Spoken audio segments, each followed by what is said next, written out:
Hello dear friends, dear students, Pathak Pathshala में सभी का स्वागत है। मैं Satyendra Pathak, GS teacher for all competitive examination. Students, इस वीडियो को आप ज़्यादा लाइक शेयर और सब्सक्राइब कीजिए आपके जितने भी सोशल साइट है वहाँ पे। और प्लीज़ आप जितने भी न्यू यूजर्स हैं, कॉम्पिटिटिव की तैयारी करने वाले हैं, वो इस चैनल से जुड़े और बेहतरीन कॉन्सेप्ट के साथ यहाँ पर पढ़ाई कीजिए। तो हिस्ट्री में जो मैं अभी तक पढ़ा रहा था वो पढ़ा रहा था महाजन पद। महाजन पद में कुल छोटे और बड़े राज्य मिलाकर 16 महाजन पद को के बारे में व्याख्या किया गया है। 16 महाजन पद में जो मैं पढ़ा रहा था मगध महाजन पद। मगध महाजन पद एक बहुत ही शक्तिशाली और समृद्ध महाजन पद था। उसमें कुल 7 राजवंशों ने शासन किया।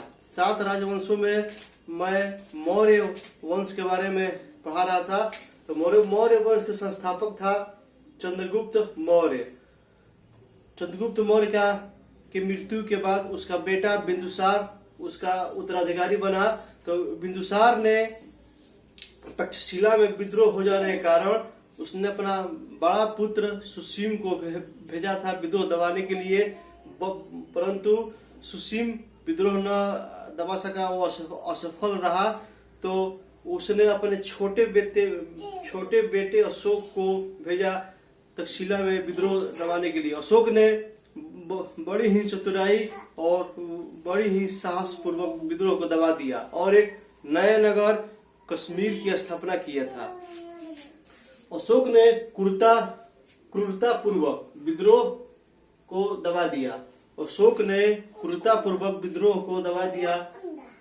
इसकी कलहड़ की पुस्तक राजतरंगिणी से राजतरंगिणी किसकी पुस्तक है? वो है कलहड़ की पुस्तक राजतरंगिणी से यह जानकारी मिलता है कि अशोक ने श्रीनगर की स्थापना किया था। कलहड़ की पुस्तक राजतरंगिणी से यह जानकारी मिलता है कि अशोक ने श्रीनगर की स्थापना किया था। बिंदुसार आजीवक संप्रदाय को मानने वाला था। बिंदुसार आजीवक संप्रदाय को मानने वाला था। बिंदुसार जो था वो आजीवक संप्रदाय को मानने वाला था। बिंदुसार की मृत्यु के बाद अशोक मगध के सिंहासन पर बैठा। बिंदुसार को अमित्रघात कहते हैं। बिंदुसार को अमित्रघात भी कहते हैं।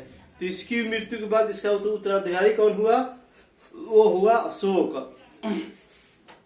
अब हम पढ़ेंगे अशोक के बारे में। अशोक के बारे में काफी लंबा यह टॉपिक है, क्योंकि इसके जो शिलालेख है, अभिलेख है, उसके बारे में भी हम लोग पढ़ेंगे। अशोक का जन्म 304 ईस्वी पूर्व पाटलिपुत्र में हुआ। अशोक का जन्म 304 ईस्वी पूर्व पाटलिपुत्र में हुआ। बौद्ध ग्रंथ के अनुसार अशोक ने राजा बनने के लिए अपने भाइयों की हत्या किया था। तो बौद्ध ग्रंथ में ऐसा बताया गया है कि अशोक ने राजा बनने के लिए अपने भाइयों की हत्या किया था। 269 ईसा पूर्व में अशोक ने अपना राजाभिषेक करवाया। 269 ईसा पूर्व में अशोक ने अपना राज्याभिषेक करवाया। राज्याभिषेक के 8 वर्ष बाद 261 ईसा पूर्व में अशोक ने कलिंग पर आक्रमण किया। राज्याभिषेक के 8 साल बाद अशोक ने 261 ईसा पूर्व में कलिंग पर आक्रमण किया। कलिंग आक्रमण की जानकारी खारवेल के हाथी गुफा अभिलेख से मिलती है।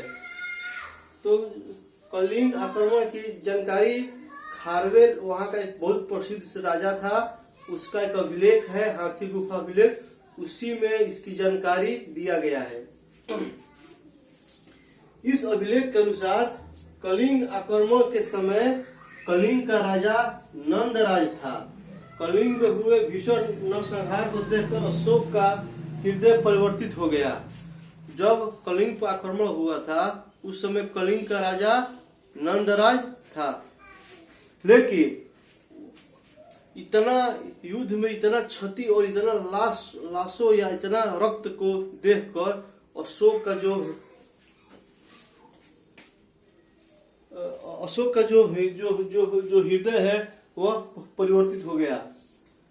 इस अभिलेख के अनुसार कलिंग आक्रमण के समय कलिंग के राजा नंदराज था। कलिंग में हुए भीषण नरसंहार को देखकर अशोक का हृदय परिवर्तित हो गया।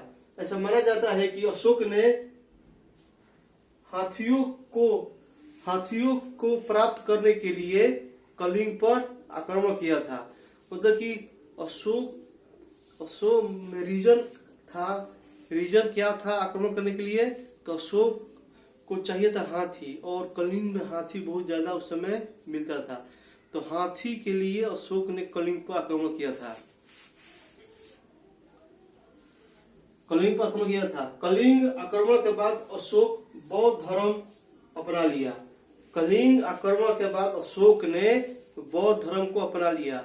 आक्रमण के बाद जब युद्ध खत्म हुआ तो देखा कि चारों तरफ लाश ही लाश, और जो औरतें थी, बच्चों की चिल्लाहट, औरतों की चिल्लाहट, रक्त की नदियां का बहाना, तो इस सब को देखकर उसका जो हृदय है वह परिवर्तित हो गया और उसने बौद्ध धर्म को अपना लिया। अशोक बौद्ध धर्म अपना लिया। इसे बौद्ध धर्म अपनाने की प्रेरणा इसका एक भतीजा था जिसका नाम था निग्रोध। इसका एक भतीजा था जिसका नाम था निग्रोध।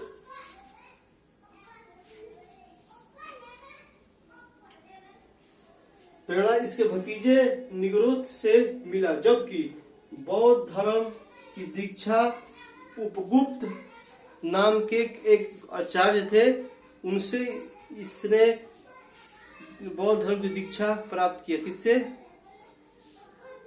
उपगुप्त से। तो बौद्ध धर्म की यहाँ पर दो क्वेश्चन बनता है। बौद्ध धर्म अपनाने की प्रेरणा इसको कैसे मिला? इसको मिला, इसका एक भतीजा था जिसका नाम था निग्रोध, और बौद्ध धर्म की दीक्षा किसने दिया? वो दिए जो बौद्ध धर्म के गुरु थे उपगुप्त ने। अशोक का बौद्ध धर्म उसका व्यक्तिगत धर्म था। अशोक ने बौद्ध धर्म अपनाया, उसका व्यक्तिगत धर्म था। इसको उसने राजकीय धर्म कभी भी नहीं बनाया और नहीं माना। यह बौद्ध धर्म अपनाया, यह उसका व्यक्तिगत धर्म था, लेकिन इसको राजकीय धर्म नहीं अपनाया। बौद्ध धर्म को राजकीय धर्म घोषित नहीं किया गया, किंतु अशोक बौद्ध धर्म को संरक्षण देता था। अशोक ने बौद्ध धर्म को काफी प्रचार प्रसार और संरक्षण दिया, और उसी के समय में बौद्ध धर्म का बहुत तेजी से प्रचार हुआ।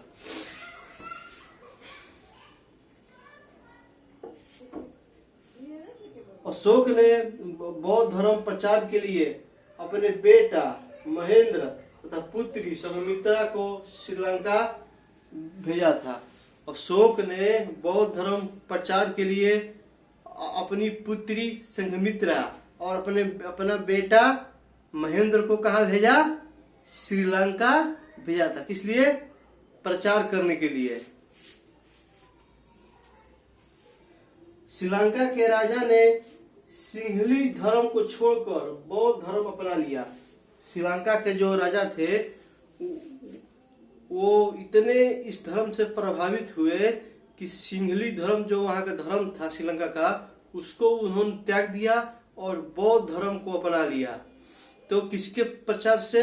अशोक ने अपने पुत्री संघमित्रा और पुत्र महेंद्र को श्रीलंका भेजा था बौद्ध धर्म को प्रचार करने के लिए। इन दोनों के प्रचार से इतना प्रभावित हुए कि उन्होंने सिंहली धर्म को छोड़कर बौद्ध धर्म को अपना लिया। अशोक धार्मिक रूप से सहिष्णु था, अर्थात वह किसी भी धर्म के साथ भेदभाव नहीं करता था। अशोक धार्मिक रूप से सहिष्णु था, वह किसी भी पर्टिकुलर धर्म के साथ भेदभाव नहीं करता था।